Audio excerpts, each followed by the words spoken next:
So the people of Syria opened their gates for the Muslims to undo the oppression and the tyranny of the Byzantines, the Romans who were ruling the territory of Syria. The Romans followed a version of Christianity called the Chalcedonian Christianity, okay? And the masses in Syria and Egypt were Orthodox. They were basically following a different version of Christianity. So the ruling class, the Romans, were oppressing the masses. They were trying to forcefully convert the masses into their own denomination or their own understanding. For that reason, the people in the land of Syria and Egypt were extremely sick of the Roman behavior, even though they were Christians. So when the Muslims came, they opened the gates for the Muslims. They told the Muslims to come and liberate us from the Romans. We are oppressed. The first time Muslims appeared in front of Damascus, they looked scruffy. They came from the desert.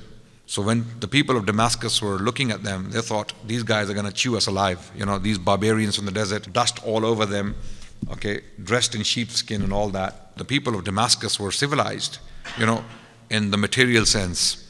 Okay, so when they looked at these people, they said, no. They fought, and then Damascus was taken by force. Half of the city was taken by force. The other half was taken by treaty. The people of Damascus came under the rule of Islam. Jizya was charged. They started to live with the Muslims. And then Emperor Heraclius came with a large army. The Roman emperor, he raised an army to take back the land of Jordan, Syria, Lebanon, and Palestine. So when the Muslims were facing this situation, they had two choices: either to fight an open pitch battle or fight a siege battle. Abu Ubaidah bin Jarrah, he chose to fight an open pitch battle.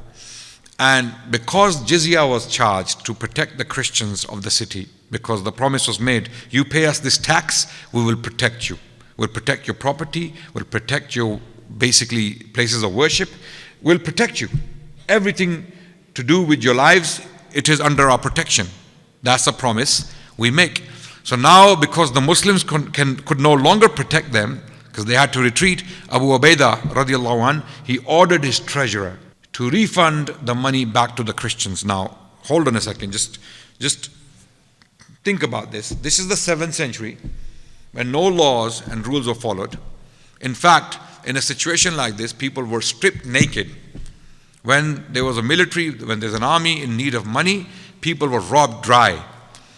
So when the Christians received this money back, they were shocked. They said to the Muslims that this is unbelievable. If Romans were in your place, they would have taken everything we have. Not that they would return the money, they would take everything we have. What kind of people are you? And this has been reported, by the way, by Christian historians. One of them is Dionysius, who was writing in the 9th century. He reports this. The Muslims withdraw. They fight the Battle of Yarmouk. The Roman army is defeated, never to return again. The Roman army has lost Syria forever.